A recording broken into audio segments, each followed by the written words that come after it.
Blessings, and grand rising, primetime home buyers family. I'm coming to you live with another Saturday broadcast of Getting Prepared. We need the primetime home buyers family to have a proper mindset for success. So we're going to continue to have these conversations to get you into the mind frame to be successful. But one of the first things we have to do is understand what type of financial situation we're in before we can decide to invest into anything, be it real estate, be it stocks, be it Bitcoin, be it just anything. You need to know where you stand financially. So we're going to go over some key concepts that I found very interesting while going over a brochure called Your Survival Guide in Rough Times. And the reason why I want to talk about this is because what end up happening in rough times is that we're not prepared. There's not many who has these conversations about rough times, and when they do have these conversations, we're literally not doing anything to get prepared. But it's the little things that count. So let's get started to talk about those little things, what really means something to budgeting and planning for for your success. One of the things that very important is to know what's your actual income, not your gross, but you want to know what is the income after taxes. What do you bring home versus what are your monthly expenses? If any piece of advice I can give to you, that's the first piece of advice that I give, so you can start to get an understanding of your financial situation, what you actually put out every month, what you can possibly save, and what you can possibly invest. So we need you to pay attention to a few key things. Pay attention to your record of transfers. I know it's not easy, but if you're like me, we try to put our money in another account, but then when we need it, we transfer it. The best advice that I can give you is have an account that's in your savings, that's a savings account that's not accessible via a transfer from account to account, or that's not accessible via an ATM card. I say that because when times hit, you won't have the accessibility to that specific account, and you'll be able to just leave it out of sight and out of mind. So you have to pay attention to your actual transaction record. How many times are you transferring in a week, in a day? 50 cents, $2 for coffee. All of those things add up.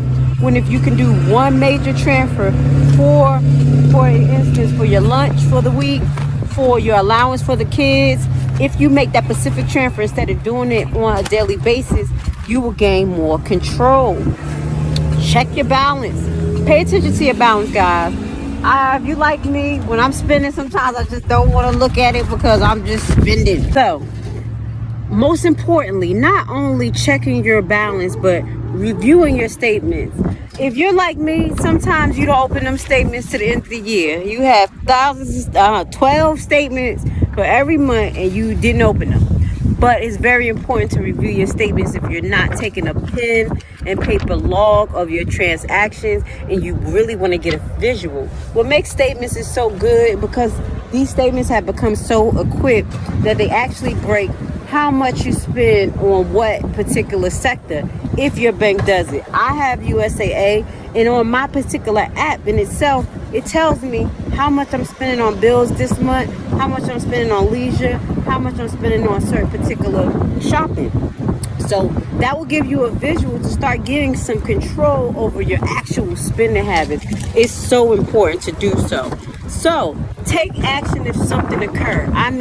Otherwise, take action if something occurs. If you have bills that are due, especially credit card bills that build up interest, it's always important to take appropriate action with your bills when it's due. Now, if not to say that if you have another account that does not build interest, that is not as important as paying for your credit card interest bills. But it's always good to set up payment plans that you can actually adhere to. So usually what I do, if I'm going to purchase a car, I will go with a lower payment plan. And what I would do is pay higher amounts of payments a month, which the extra payments that I make will actually go to the principal. lowering down the amount of actually interest that is being paid on that particular car. See, you got to understand compound interest. These are some of the things that we talk about on Primetime Home Buyers, the buyback team website. We also have a free bonus video that talks about compound interest. Another important thing is to create an actual spending plan. Now we understand how much income we have coming in. We know how much we have going out.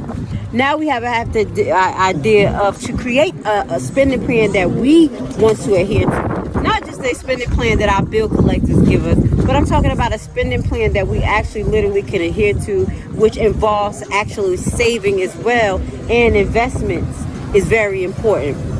So investment portfolio to get that started. If you want to talk about, hey, I want to start investing in stocks this month, so I'm going to put $50 a week away, so by the end of the month I can do a $200 investment in some type of stocks that I want. Or hey, I want to buy tax liens, so I at least want to have $1,000 to get me started. How can I save $1,000? It may is going to take me 2 months to save $1,000. If I can save $250 a week from my paycheck, by the next month I will have the exact amount that I felt comfortable with starting to search for tax liens and tax deed. And yes, ask me, can you get a tax lien for less than $500? Yes, sir, it is very possible. So while you're creating a spending plan that is incorporated with a budget, saving, and investment portfolio, you start to get that idea how money mechanics works, or how money mechanic works in your particular household. While you're doing that, I think it's very important to share these opportunities with your kids, talking to them about financial education, as well as how to go about paying bills, budgeting and planning, getting them on the road to understanding that they'll be paying for their phone bill soon. Okay, start them off with the phone bill. Now, another helpful hint in budgeting and planning, getting ready for hard times, because if you do this all the time and you keep these same practices as far as monitoring what you spend, documenting what you're spending, what is your actual goal for the month, what you won't spend and what you will spend, this is going to prepare you for tough times. It's going to prepare you because you're going to have a disciplined mindset of how to approach your finances, and it's going to help in tough times. So budget for frequency spending. That is something that you have to keep in mind as well. Infrequent frequency spending, such as car repairs, house repairs. You're going to have gas leaks. You never know what happens on your particular property, your vehicle. You have to have some type of slush fund. It's not easy to have all of these pots all over, but once you start the pot with a little bit going in, when times hit of, let's say your windshield got broken, anything happened, at least you have a starting fund. You may not have it all, but you may have at least $50 saved to go get your oil changed, things like that. So preparing and budgeting for infrequent spending is something that's very important as well. Not just the ones that come up every month. You talk about your mortgage, we're talking about white water bill, cable bill, internet. We're talking about the unexpected. And what we always stress is basically what is told is that the average American citizen, after 30 days of not working, they will be in poverty. This is something that we want to stop here on Primetime Home Buyers. We want to prepare the average Joe to be able to be prepared for tough times.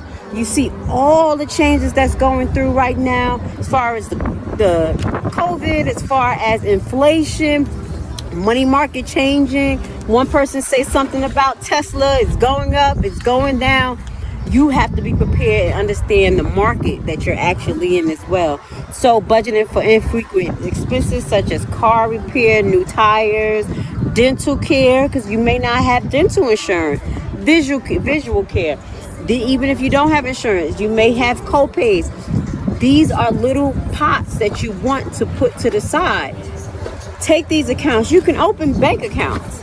As long as you keep these bank accounts in good standing, you look for accounts that's interest bearing accounts, penalty-free accounts, where you can let these monies sit and build the little bit of interest that it can while you're preparing to invest in tax liens and tax deeds. Okay? So turn your budget into a plan for spending, saving, and repaying. Once you get that into your mindset, it's going to make you a great business person as well, because this is what business people have to keep in mind. Budgeting, planning, saving, and spending. The things that you need to bring in to make your business lucrative. What type of education do you need to bring in to make your business lucrative, make your life lucrative? You may need to go to a secondary education. These are planning that you need to do to incorporate. Say, hey, 4 years from now, I want to take this course and I'm going to save this money to go take this course. But right now I'm working on this, but this is in my mind. We have to keep our mind focused on the future endeavors and our plans to build generational wealth. Okay? Set goals and stick to them. How we do? We set goals and we crush them. That's what we do here, Primetime Home Buyers. We have a goal. We set our goal high, and if we meet halfway there, that means that we did better than what we expected. That's my advice to you. I said at the end of 2021, I wanted to have 7 properties. At the end of 2021, I have 5. Hey, something's better than nothing. You make what you put out into the universe. Set your goals and crush them, okay? If you need, it is always good to get counseling. Don't be that person that's a know-it-all and don't know nothing. What ends up happening when you do think you know everything, you're shut off from resources, and there's a world of information, there's a world of perspectives to look at things or approach different issues. So if you are able to consult with specialists in particular industries, it will help you get prepared.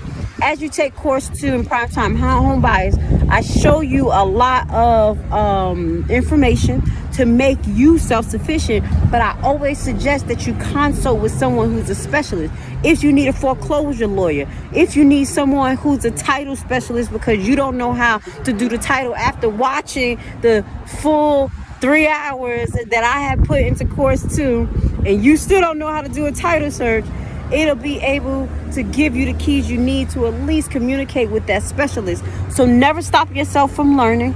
Always expand your horizons and look forward to the future. So